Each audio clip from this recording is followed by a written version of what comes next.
Ao longo de inúmeras gerações, as culturas romantizaram a civilização perdida da Atlântida, um mundo perdido de líderes e grandes mentes que foi derrubado por sua própria ganância. Serviu como um conto de advertência e uma fonte de admiração para os intelectualmente curiosos. Como surgiu a Terra que era a Atlântida? E o que se pode tirar da história de uma raça que já foi orgulhosa e poderosa antes de ser humilhada pelos deuses da Grécia Antiga? Seja bem-vindo ao universo mitológico. Se você gosta de mitologia, já se inscreve no canal para receber mais vídeos como esse. Segundo a lenda, os antigos deuses e deusas dividiram todas as terras do mundo entre si. Poseidon recebeu a ilha de Atlântida, que na verdade era do tamanho de um continente. Dizia-se que Atlântida era maior do que a Líbia e a Ásia Menor juntas, tornando-se um pedaço de terra respeitável para herdar. Poseidon estava satisfeito com sua terra herdada. Ele se apaixonou por uma mulher que morava na ilha chamada Cleito. Eles se casaram e tiveram 5 pares de gêmeos juntos. O filho mais velho, Atlas, recebeu o governo de toda a ilha, que também recebeu o nome dele. Além de ser rei da ilha, ele também foi nomeado rei do mar. Foi assim que o Oceano Atlântico recebeu o seu nome. Embora tecnicamente tivesse o controle de toda a ilha, ele escolheu fazer da montanha onde nasceu e das terras ao redor sua casa.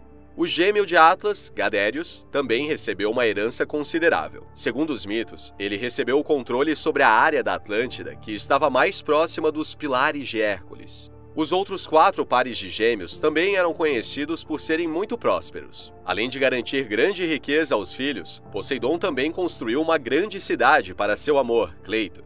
Ele esculpiu a montanha onde ela morava em um grande palácio e colocou 3 fossos ao redor, cada fosso maior que o anterior. Os fossos tinham aproximadamente de 1 a 3 estádios de largura e eram separados por anéis de terra igualmente expansivos. Pontes foram construídas levando a ilha e túneis foram esculpidos nos fossos para permitir a passagem de barcos dentro e fora da cidade principal. Cada fosso era fortemente guardado para garantir a proteção de Cleito e seus filhos. A própria ilha também era rica em recursos. Ninguém tinha que trabalhar duro para sobreviver. Todo o trabalho era relativamente fácil e feito para alta qualidade de vida.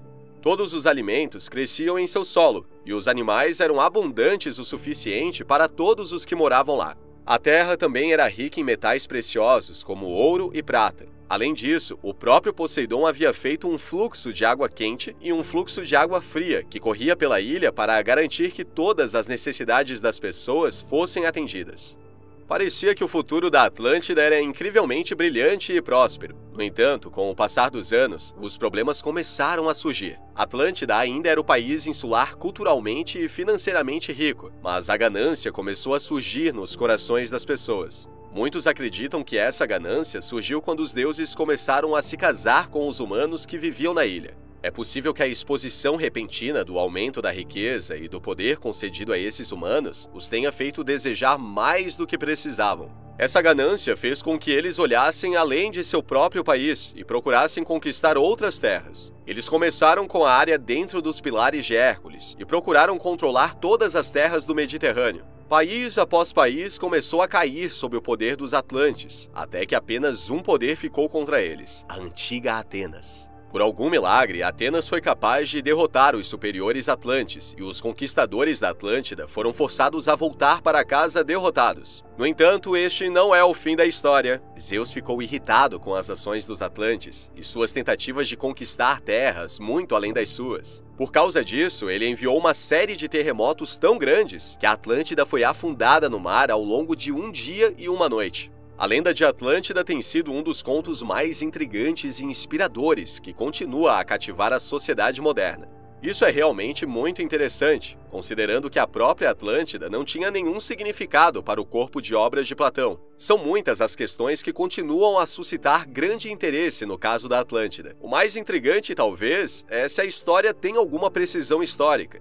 Há muitas perspectivas diferentes quando se trata de defender o caso da Atlântida. Enquanto a maioria, mas não todas as pessoas, acreditam que Atlântida é um conto que foi amplamente embelezado, ainda não está claro qual porcentagem da história é ficção. A Atlântida foi realmente inspirada por um mundo que foi roubado pelo oceano? É concebível pensar que uma civilização tão avançada possa desaparecer tão repentinamente, sem deixar nenhum vestígio de sua cultura para trás? E se a Atlântida fosse simplesmente uma alegoria usada para transmitir uma mensagem? Que informação pode ser extraída da história? Para entender completamente a confusão que vem com o conto da Atlântida, é necessário examinar os textos e o autor. Platão é bem conhecido por suas muitas obras filosóficas, como A República, mas curiosamente a história da Atlântida não deveria ser uma de suas obras mais proeminentes. O conto está embutido em Critias e Timeu. Além dessas duas peças, nenhuma referência da Atlântida pode ser encontrada em seus escritos. Curiosamente, no entanto, há pelo menos um trabalho que é conhecido por ter referenciado a Atlântida antes de Platão registrar a história em Critias.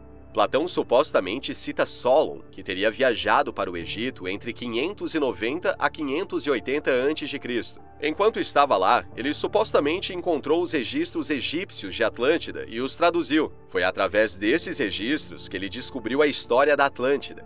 Essa história foi supostamente transmitida de Solon e eventualmente Critias tomou conhecimento da lenda. É o personagem de Critias que narra a história da Atlântida nos diálogos de Platão. Critias explica que 9.000 anos antes da história que ele recita ser contada, a Atlântida entrou em guerra com os países vizinhos para expandir seu território e mostrar seu poder e superioridade. Alianças foram feitas, mas um por um todos os poderes caíram, até que restasse apenas um, a antiga Atenas. Coincidentemente, a Atenas antiga que é descrita nessa história tem uma quantidade suspeita de semelhanças com a sociedade ideal que foi descrita por Platão em A República. Por causa disso, muitas pessoas se perguntam se Platão pode ter fabricado o conto da Atlântida para usar a história para demonstrar como sua ideia de uma sociedade perfeita estava correta. Na época de Platão, era amplamente aceito que a Atlântida era uma obra alegórica, usada para expressar a visão de Platão de uma sociedade ideal. Havia muitas obras que se pensava serem inspiradas pelo uso de alegorias de Platão, especialmente pelos escritores renascentistas. Alguns trabalhos pensados para serem inspirados por seus métodos são New Atlantis, de Francis Bacon, e Utopia, de Thomas More. Esses trabalhos permaneceram dentro de um modelo alegórico semelhante e usaram essa estrutura para provar seu ponto. No entanto, no século XIX, mais e mais pessoas começaram a associar a Atlântida a um lugar real que havia sido perdido ou destruído. Embora eles não acreditassem na totalidade do conto de Platão, eles eram da opinião de que havia alguma verdade na história da Atlântida. A única questão era o que havia sido exagerado ou fabricado, e o que poderia ser usado como uma pista para descobrir a identidade de Atlântida. Muitas ideias diferentes foram propostas para resolver este mistério. Outros acreditavam que a submersão do mundo pode indicar que a Atlântida foi perdida para o grande dilúvio, que se pensava cobrir a Terra por 40 dias e 40 noites, de acordo com textos cristãos. Esta última teoria teve muita popularidade devido ao fato de que a história da Atlântida, contada por Platão, deixa bem claro que a ilha foi perdida ao longo de um dia e uma noite. Muitos que acreditam que Platão estava descrevendo um lugar real, muitas vezes apontam para os escritos de Helânicos de Lesbos. Helânicos também escreveu uma obra intitulada Atlantis. Acredita-se que o trabalho de Helânicos foi uma das principais inspirações de Platão quando ele estava montando seu próprio conto da Atlântida.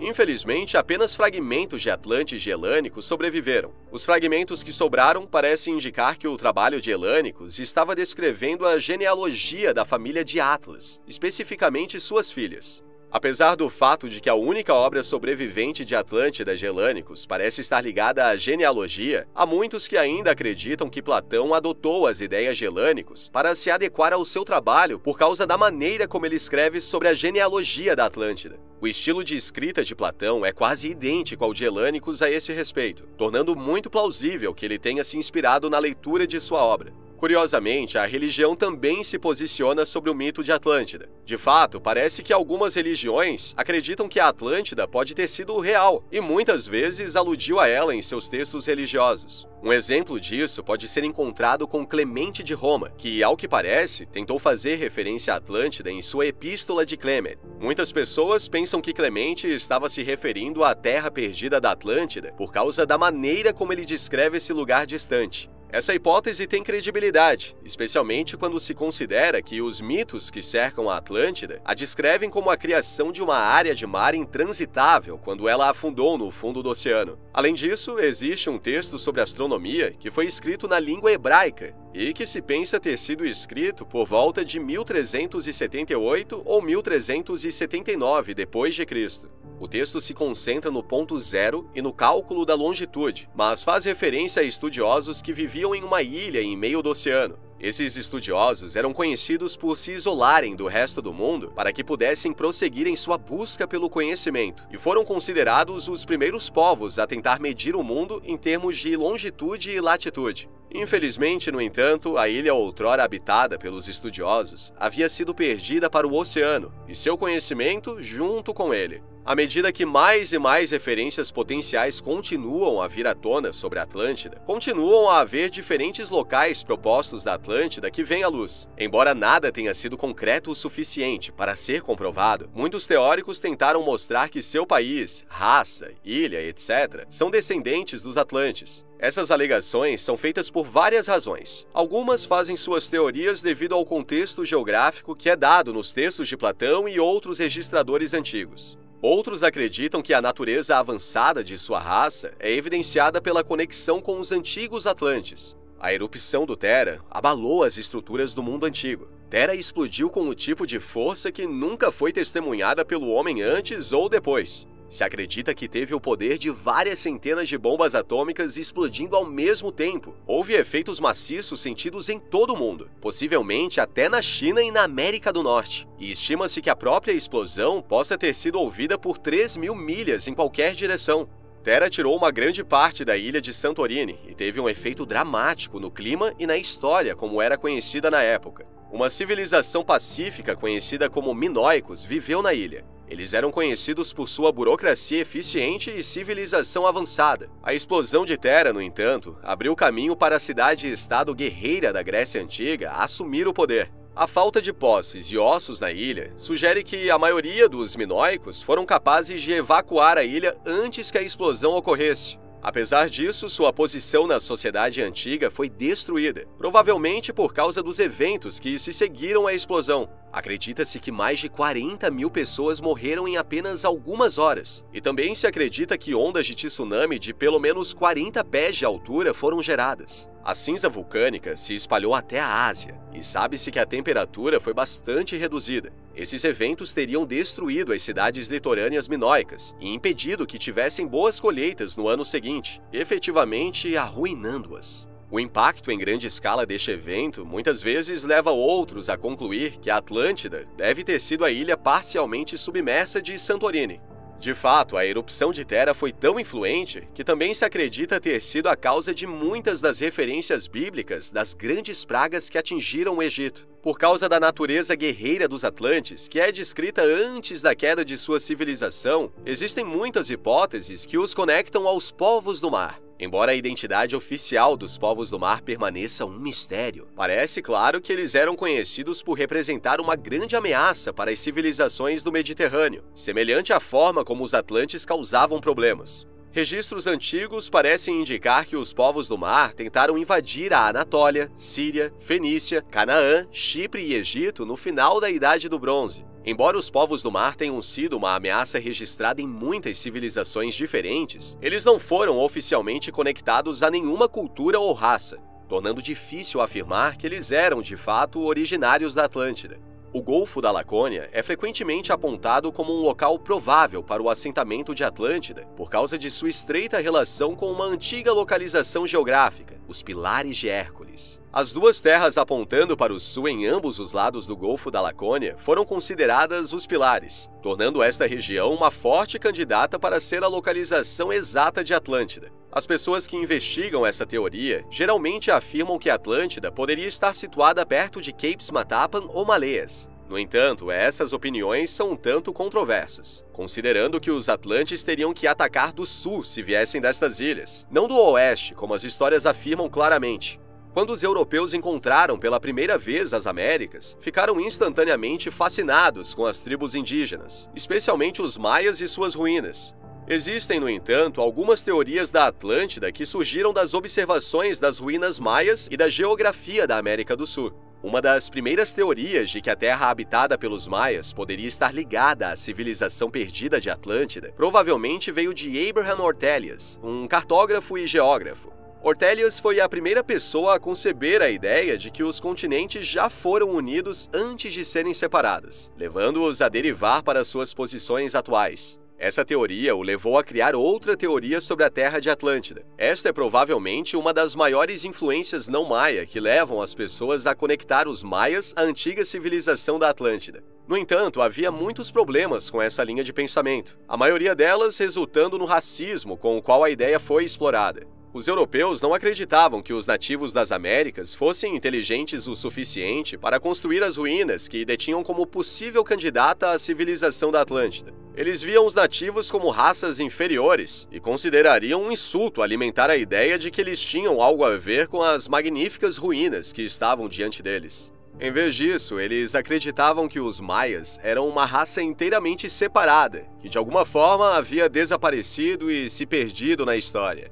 Houve também quem especulasse que a cultura asteca também poderia ter conexões com a Atlântida. Eventualmente, a teoria de que as culturas maia e asteca estavam conectadas aos antigos atlantes foi anteriormente proposta por estudiosos mesoamericanos. Um dos estudiosos mais bem informados de sua época, Brazuр de Borbog, era conhecido por ter viajado extensivamente pela América do Sul para buscar a conexão maia-atlante. Ele era conhecido por suas muitas traduções de textos antigos, como o Popol Vuh, um antigo livro sagrado maia, e era conhecido por ter reunido uma grande quantidade de informações sobre a história da região.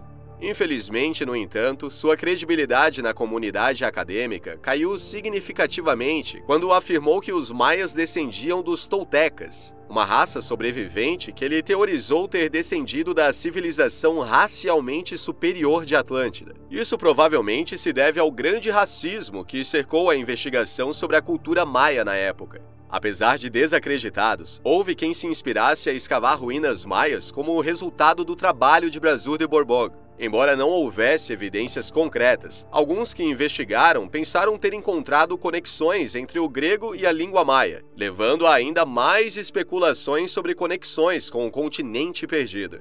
O que você acha sobre Atlântida? Na sua opinião, ela realmente existiu ou ainda existe? Ou isso tudo não passa de histórias fantasiosas dos antigos escritores gregos? Deixa sua resposta aqui embaixo nos comentários. Se gostou desse vídeo, deixa seu like e se inscreva no canal. Até a próxima!